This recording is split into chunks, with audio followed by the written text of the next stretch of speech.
Everybody has a vulnerability. The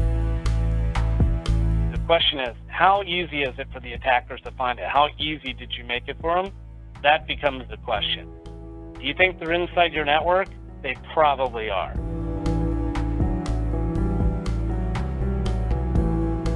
If you recognize that voice, you'll know it's cybersecurity expert James Risler, who we've had on the show before. In this episode, James talks about the evolution of cyber attacks. This includes everything from the advancement of attack types to the adaptation and growth of the hacker mindset. James discusses all of this by walking through what each of the attack types are, and also by providing examples of how these attacks have been implemented.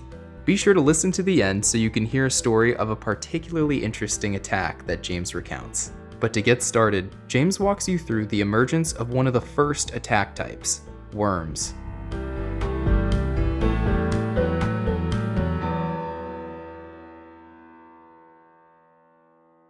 So we see back in 2000, the attack types were worms. They were very limited in nature, what they did. They usually exploited one thing, like Code Red exploited a SQL weakness.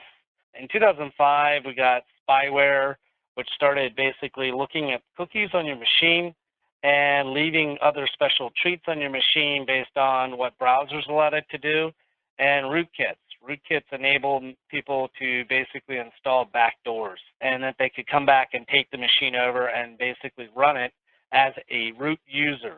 So that's how it got its name, rootkits. In the Windows machine, there's no root user, but if you got root access on a Windows machine, basically you had administrative rights.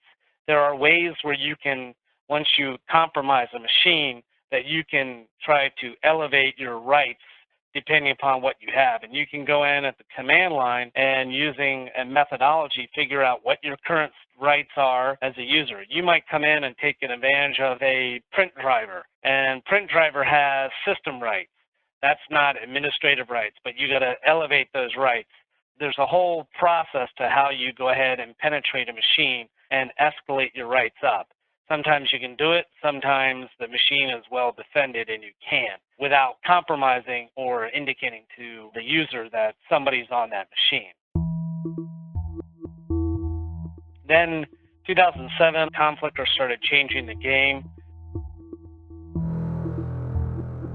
Conficker wasn't discovered until November 2008. In a New York Times article from August 2009, technology journalist John Markoff wrote, quote, "Like a ghost ship, a rogue software program that glided into the internet last November has confounded the efforts of top security experts to eradicate the program and trace its origins and purpose, exposing serious weaknesses in the world's digital infrastructure. The program, known as Conficker, uses flaws in operating system software to co-opt machines and link them into a virtual computer that can be commanded remotely by its authors. With more than 5 million of these zombies now under its control, including government, business, and home computers in more than 200 countries, this shadowy computer has power that dwarfs that of the world's largest data centers." End quote.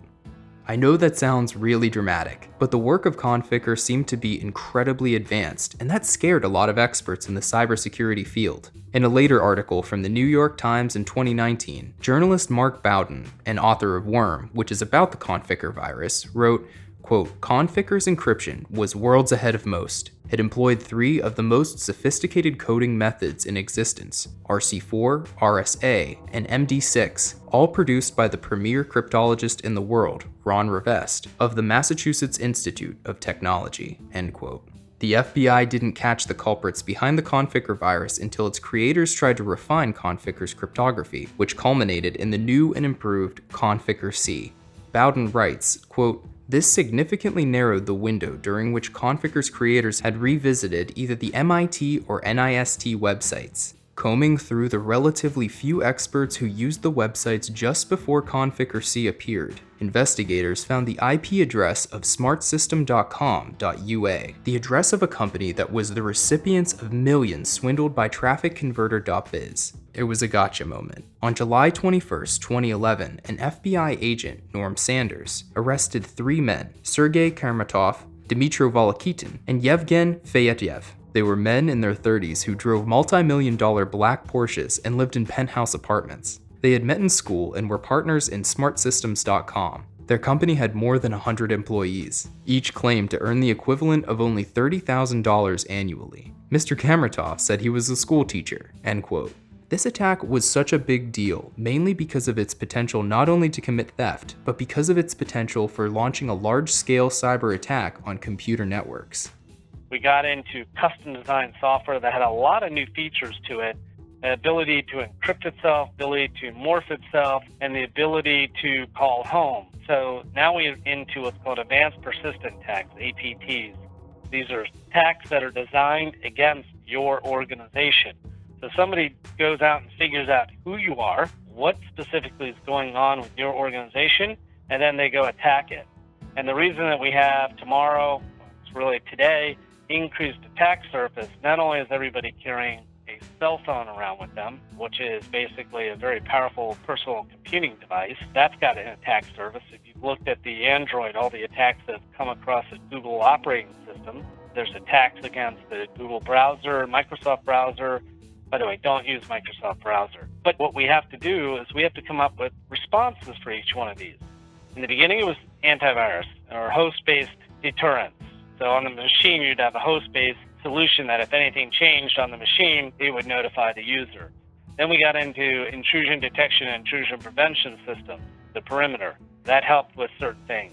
Then we got into reputation, which, by the way, we're still using IDS, we're still using antivirus, you're still using reputation and sandboxing, and everybody's still getting attacked. And that's going to happen because the complexity of these attacks, they know what you have at the top. They have gone and bought the stuff. They have gone and downloaded Snort, installed Snort, and put the signatures on it. By the way, if you're not already aware, Snort is a network intrusion detection and prevention system, and it's open source. It basically uses a series of rules that help define malicious network activity, and then uses those rules to find packets that match against them. Then it generates alters for users. Check it out at snort.org. They have Microsoft Windows with the latest patches on it. They're looking for things that aren't patched, or they're looking for things that are patched that nobody knows about the whole. So today you have to use reputation scores, you have to use sandboxing. We know of certain DNS IPs out there that when you go to these URLs that they are known sites to host malware or attack weapons. If any of you have home solutions, I would highly recommend that you use the Open DNS, the free DNS servers to resolve names, because that will block redirection. I love you, Melissa, SQL Slammer, Conficker. So you had firewalls, anti-intrusion, worms. We had intrusion prevention with Conficker and SQL Slammer. SQL Slammer would have been picked up by the IDS today. But remember, with IDS signatures, it's a matching process. And you can't have every signature turned on in your IDS. If you turn on every signature, basically it makes your IDS turn into a giant brick on your network. And every piece of traffic going through it is literally brought to a standstill. So you have to tailor it to what your organization needs.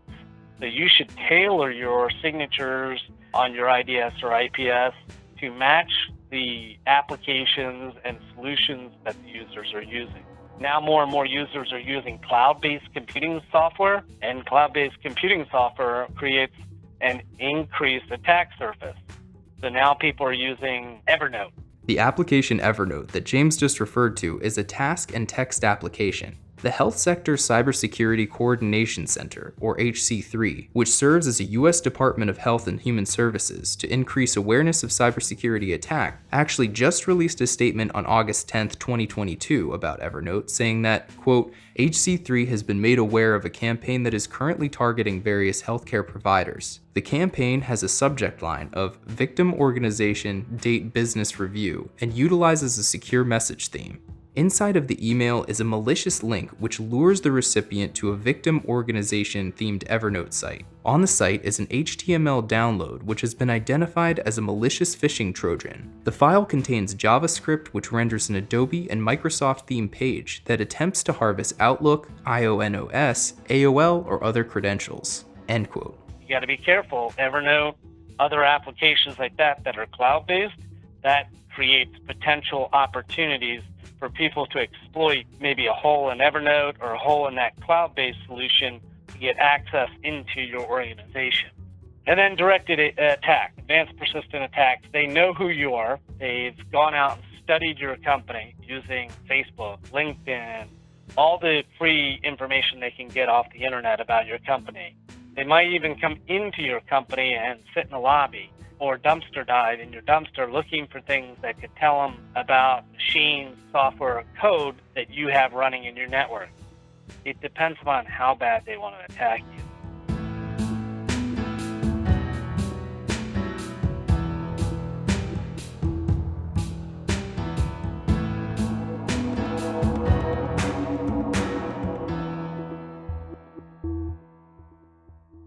So, common attack methods. Social engineering still works today. There's a team that Cisco works with all the time that goes out and does penetration testing. They always start with the social engineering aspect. Now, their social engineering is very creative, extremely creative. They'll register phone numbers 1 digit off. They'll move in the building next door to your company. I mean, they go to great expenses, but, attackers do as well. Technical exploits. Social engineering and technical exploits are probably 95 or higher % of the attacks out there. Social engineering is still a people problem, so you have to train your people on your network. Even users that are just using the network for resources, not to click on things, because when they click on things or emails that they don't recognize that have links in them, it creates problems for you. Zero-day attacks.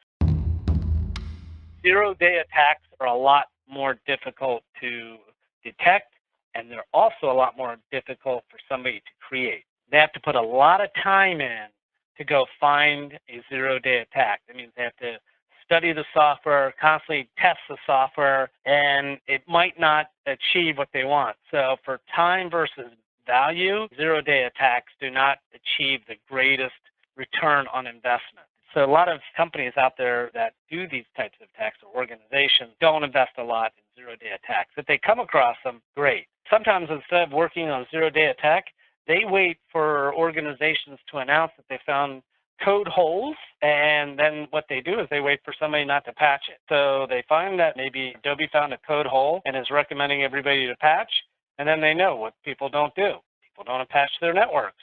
And then that leaves that exploit potentially there. So that's probably a technical exploit, but you would think it's a zero-day, but it's not really a zero-day because Adobe has fixed it. Denial of service attack, or a botnet distributed denial of service attack.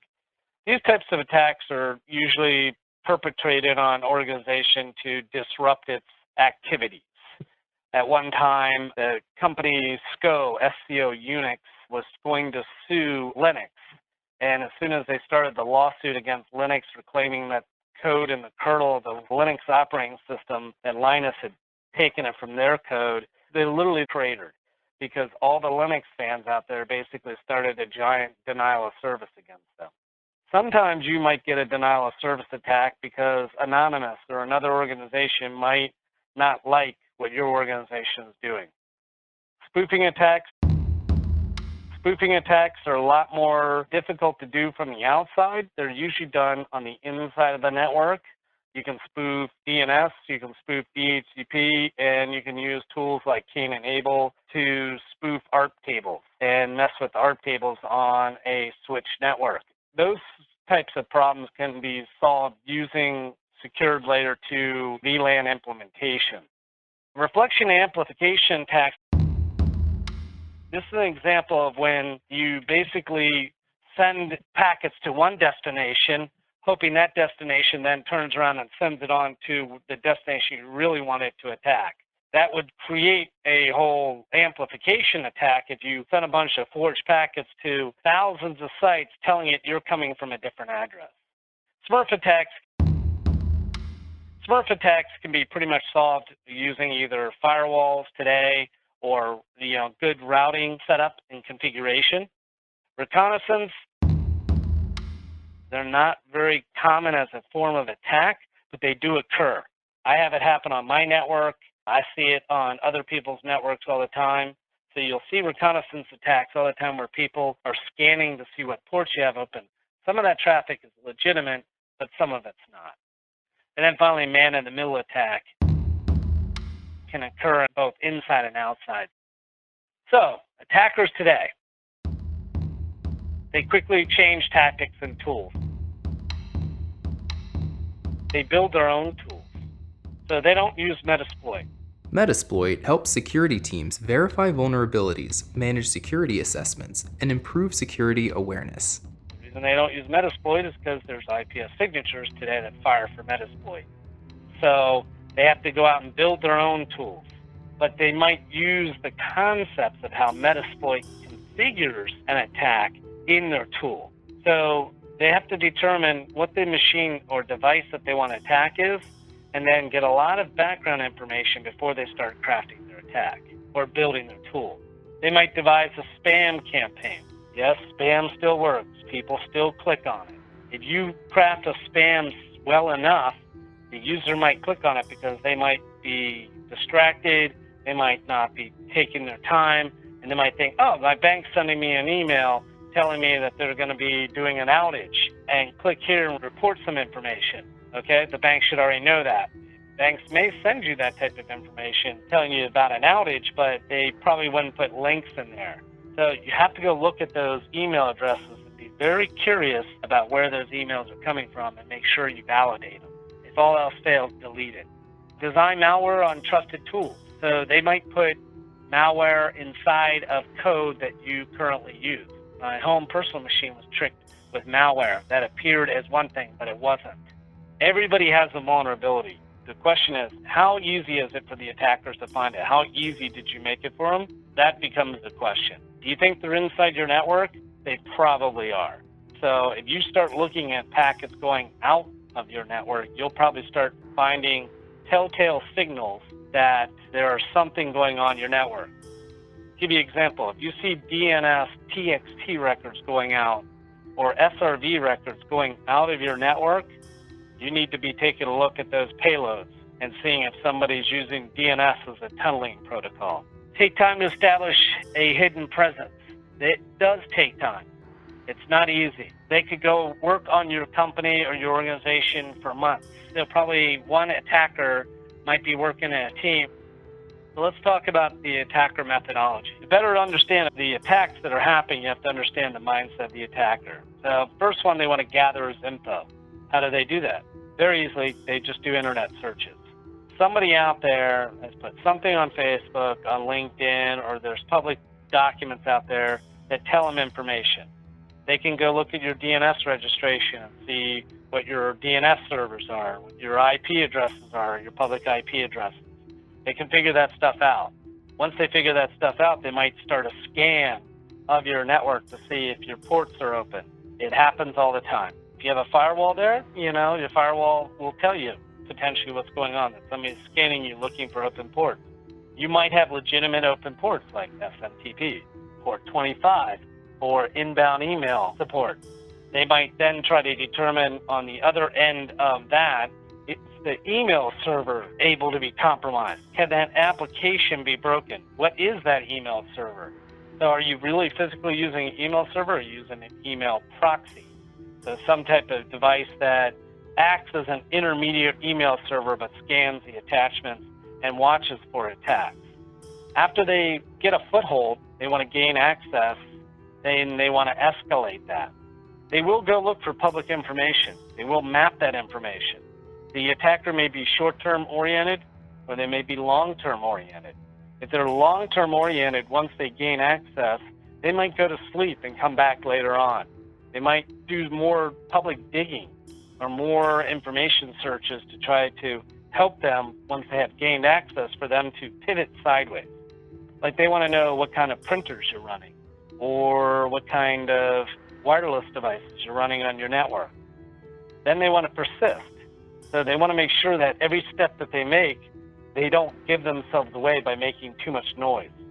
Remember, every time that they send a packet into your network, the potential for them to be caught continues to go up. If you're looking, most companies aren't looking today.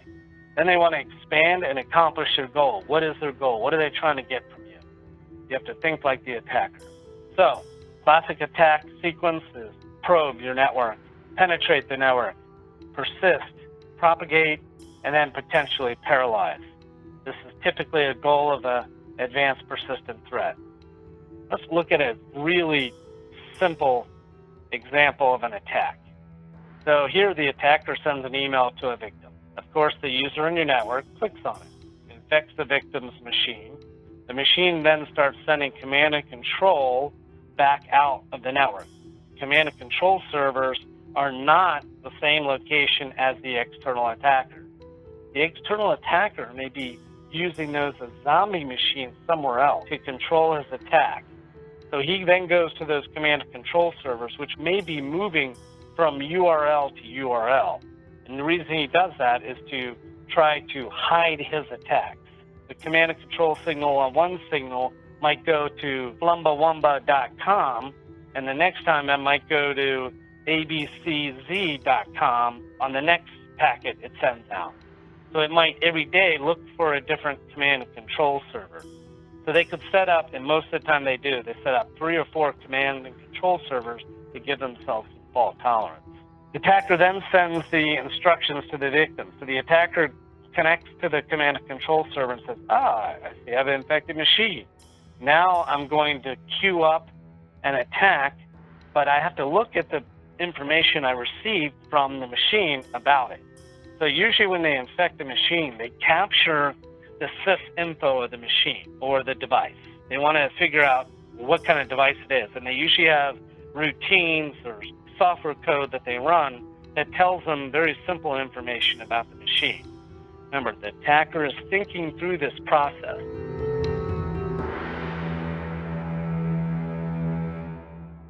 The WannaCry attacker used ransomware, did not think through the entire process. The WannaCry attack was the next evolution of the Conficker attack. WannaCry was a worldwide cyber attack in May 2017 by the WannaCry ransomware crypto worm. This worm targeted computers running certain operating systems by encrypting data and demanding ransom payments in the Bitcoin cryptocurrency. Even if the victim of the attack could uninstall the ransomware worm, all of their data was encrypted and they would have to pay up, or else they wouldn't be able to access anything from their computer ever again. The attackers behind the WannaCry attack learned a lot from Conficker. As Alex Hearn, now the UK technology editor for The Guardian, wrote in December of 2017, quote, "Before WannaCry, the last major worm to hit the wild was Conficker. WannaCry had a helping hand to break through. In April 2017, a mysterious hacking group called the Shadow Brokers released details of a weakness in operating systems that could be used to automatically run programs on other computers on the same network. That weakness, it is believed, had been stolen in turn from the NSA, codenaming it Eternal Blue. Eternal Blue was part of the NSA's toolbox of hacking techniques, used to attack the machines of US enemies before one of them turned the tables. The Eternal Blue weakness was fixed in March before it was released by the Shadow Brokers, tipped off by the NSA that it was likely to be made public. But 2 months later, many organizations had yet to install the patch. Ultimately, WannaCry was too successful for its own good, spreading so fast that the security researchers were tearing it apart within hours of it appearing in the wild. One of them, a young Briton called Marcus Hutchins, discovered that affected computers tried to access a particular web address after infection. Curiously, the address wasn't registered to anyone, so he bought the domain, and just like that, the malware stopped spreading." End quote. It's still unclear why WannaCry included this kill switch. Some researchers think that it was because the authors had watched the progression of Conficker, which attracted undue attention. Others speculate this version of WannaCry accidentally escaped the network it was being tested on. The WannaCry attacker used ransomware, did not think through the entire process. If he had, he would have registered the domain name. Didn't register the domain name. So the domain name got re-registered by somebody and they redirected it, thus breaking the WannaCry. His payment process wasn't correctly set up. So people couldn't make payments to unencrypt their machines. So when the attacker, before they do the attack on a live organization, they do the attack in a siloed environment. So they run it over and over again against machines that they believe are similar to what they're going against. The victim posts, copies, and encrypts data. So after 2007, Conficker, they started encrypting code out there. So when they send packets out of the network, they usually have them encrypted. So they're a lot more difficult to pick up. And it might upload the encrypted data to FTP. That's pretty common to be picked up. Most people look for that kind of stuff. So they've started using, like I said, DNS and other techniques to get the data out of the network. And then the attacker comes and gets it from the FTP server. Let's talk about malware and attacker tools before we get in. When the attackers attack, they have thought through the whole contingency. They've thought through the type of machines, the exploit they want to do once they get on, what's the exploit going to do, how's it going to communicate and let them know it's successful, just like you're building software. They were thinking about the whole process, the whole SDLC lifecycle, software development lifecycle. That's what this is. They might want to go and reuse backdoor code. So they might go find backdoor droppers out there because they know that they'll work on that machine, or droppers and downloaders. They might go get rootkits for Windows machines. They might have to develop their own pivots. If they want to capture what's happening on the PC while they've got it infected or compromised, they might want to install keyloggers. And they have to also think, is the machine using software on there that would enable them to be detected, like AMP or Immunet from Talos, that if somebody puts keylogger software on there, it will notify them that there's keylog software on their machine. So these are things that they have to be careful about. They have to try to figure that stuff out before they attack. Now, some attackers don't. They just put stuff together like WannaCry, jam it out there, and hope for the best. Some really sit there and think about it. And those are the ones that you have to be very concerned about. Polymorphic malware. This is malware that when it infects one machine, when it gets to another machine, it looks totally different. The hash, the SHA of the packet is different. SHA, or SHA, that James just referred to stands for Secure Hashing Algorithm. Essentially, SHAs can help in revealing if an original message was transformed in any way. They're deterministic, which in computer science terms means that they're a system in which a given initial state or condition will always produce the same results. The way it works is that if even a single character of a message is changed, then it will generate a different hash as kind of an alert system. So it can be great in seeing if anything in the code was changed or manipulated. Let's say that they exploited explorer.exe. I'm just giving an example. And you SHA'd that output on one machine, and you went to the other machine that was infected, you SHA'd the output, the two SHAs would not be the same. That means it changed when it got on the other machine. That's polymorphic. Some other common network attacks. Top network attacks, let's look at what a sniffer attack is, and then we'll talk about some application attacks. McAfee had a report in 2016 of the top network attacks. The browser was 36% of the network attacks. Brute force was 20%. DOS, denial of service, was 17%, SSL 11%. Then you had some scans and DNS were at 3%. I think DNS attacks are going up today, so I'll make you a bet that DNS attacks have increased. If people are running Windows DNS, seriously, you need to lock that down. Recommend bind 9 code running on Linux would be a more secure version of DNS in your network infrastructure. And finally, the other. Other could be email campaigns, and SQL injection, and stuff like that. What is a sniffer attack? A sniffer attack is somebody that's been able to take a machine and turn the Ethernet port into what's called promiscuous mode, and then install something like Wireshark in the machine and sniff the packets across the wire. They might be looking for HTTP traffic that has usernames and passwords in it. These are pretty easy to counteract in your network.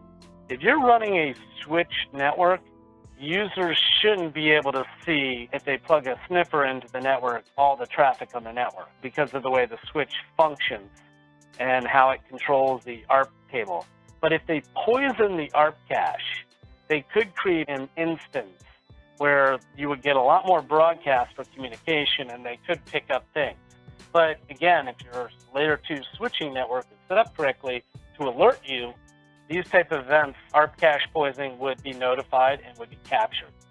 Application attacks, cross-scripting. This is when you go into a website and you install some scripting code inside the existing scripting code so that when the person goes to the URL, not only is it executing the code for that particular site, but also other scripting code that might be spawning off another page in the background that the user doesn't know about.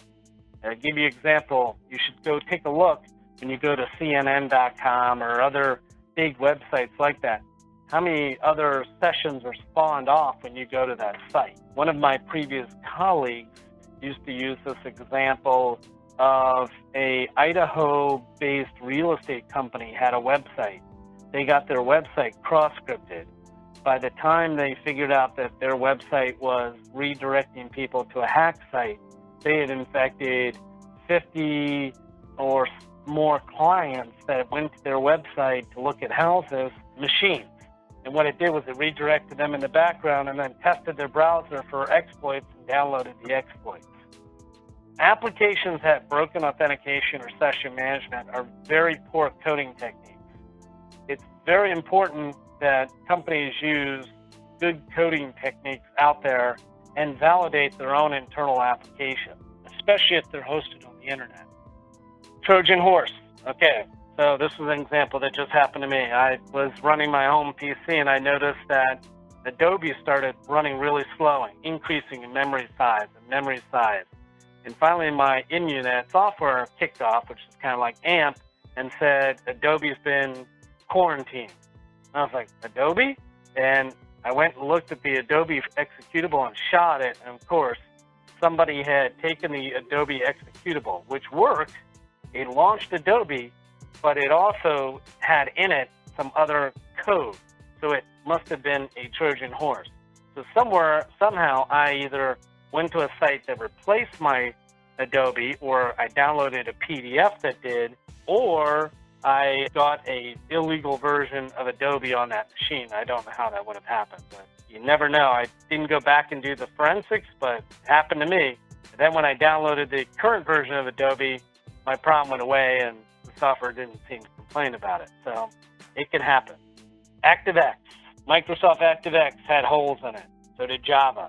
It might be taking advantage of, you might not have the latest Java patches or ActiveX updates.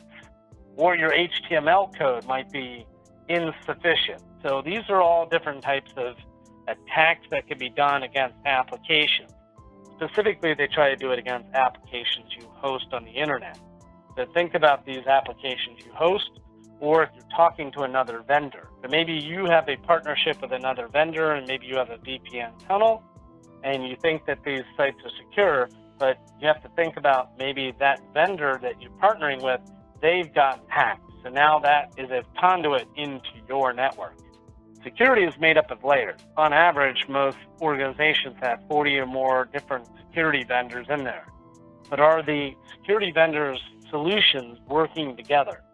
Are they working in concert to provide you with the information that you need to know if you've been attacked or if you've been exposed? Sometimes the application may be telling you that there's something wrong with the application, but it might be more that the application's got a problem because somebody broke it while they're exploiting it.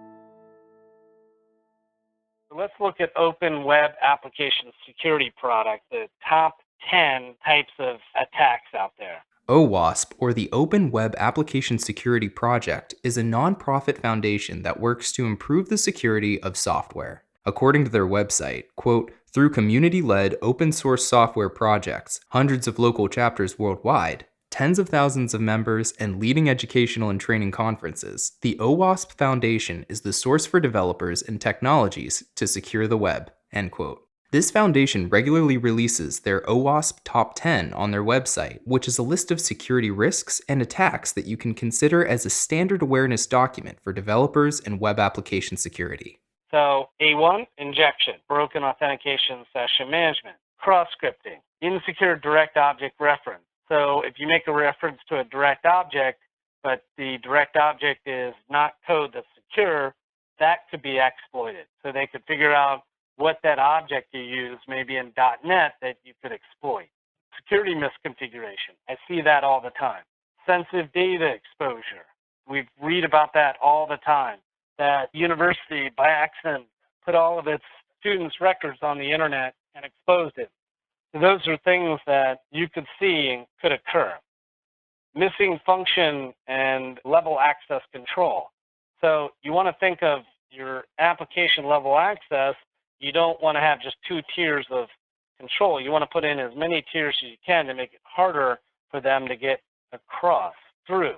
Cross-site request forgery, using known vulnerable components and unvalidated redirects. Each one of these, your application developers need to know about. They need to understand how to prevent them. So not only you as a network administrator or you as a SQL administrator need to understand the security there, but the people that are putting the code on top of the SQL or on top of the Windows or on top of the network need to be able to follow and understand these type of security control accesses. The more you prevent people from exploiting your code, the better off you are, even if somebody brings an attack into the network. So here's an example of a buffer overflow attack. A buffer overflow attack is when I basically exploit the memory size that is usually pooled given to a particular application or piece of code that's running. And I might expand it beyond or overwrite pieces of it. So they basically zero out that memory space but leave it there for them to come use. Other injection attacks, you have blind SQL injection, blind XPath injection, format strings where you send a bunch of code. I've seen people do this on URLs. They'll go to URLs and they'll add a bunch of characters to the end of the URL to see if it causes the server on the other end to crash. Or they'll put invalid characters in there hoping that the machine crashes. LDAP, this is a directory access, a lightweight directory access protocol. They might try to exploit LDAP's communication in responding to a user or an account lookup by injecting in bogus accounts to see if it accepts it. OS commanding, they might send OS commands into an application to see if the application passes it on to the kernel. So to close out, I'm going to talk about an example of an attack that was customized for a particular organization.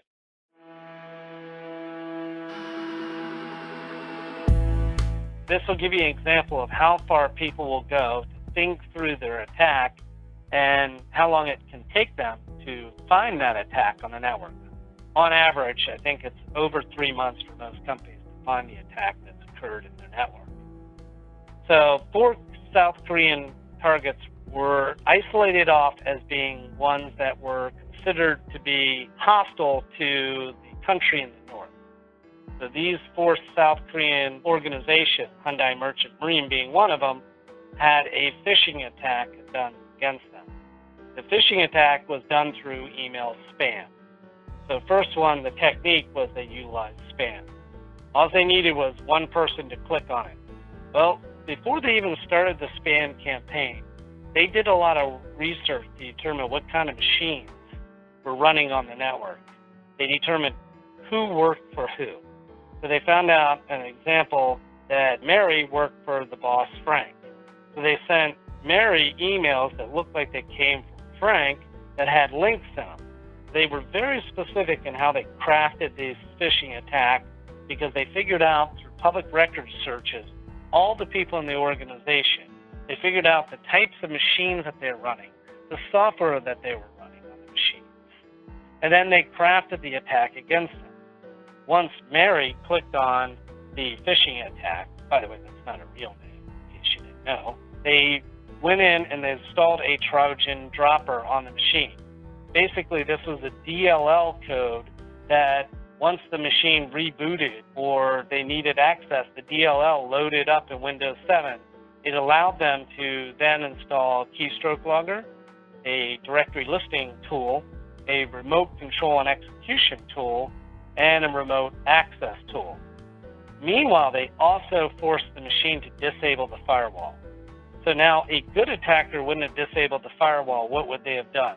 They would have gone into the configuration of the Windows firewall and they would have punched a hole in it, basically leaving it enabled in the tray down in the right-hand corner of the screen, but there would have been a hole punched in that firewall, allowing their activity to communicate. That was probably one of their first mistakes. The second thing that they did was after they got control of the machine, they pivoted sideways to see other machines they could exploit. But they also send command and control bot information out through a Bulgarian web-free-based email server. Now, why did they use Bulgaria? Well, they used Bulgaria because they didn't want it to be common knowledge that the traffic was going back to North Korea. They wanted it to go to another site that probably wouldn't be as noticeable. And then they did regular reporting. Every evening, the machine would take all the directories that day that were touched, all the keys that were logged, all the documents. They didn't use Word, they used that open free software that looks like Word. They would compress those files into a directory, encrypt it, and then they would attach it to an email, and email it to themselves at the Bulgarian site. And they did this every evening. It took 30 days for somebody to find that this was occurring. And I believe that this was identified because somebody said they couldn't enable their firewall. Every time they enabled their firewall, it got disabled. And then they started watching the machine, and that machine would send out these huge attachments every evening, and they figured it out. And doing forensic afterwards, they figured out the whole scheme of how this occurred over time. And they were in there for about 30 days before they started the email campaign. So they got in the network, solidified their status, and then basically waited for about 30 days before they started sending out the documents. Now, this type of attack, the Kaminsky attack, if you read about a lot of attacks, it's very similar. They just start changing little pieces of this up. That's it for James Risler, but I'm sure he'll be on the show again very soon. To find more information on cybersecurity and specifically Cisco CyberOps certification training, please visit the Cisco Learning Network at www.ciscolearningnetwork.com.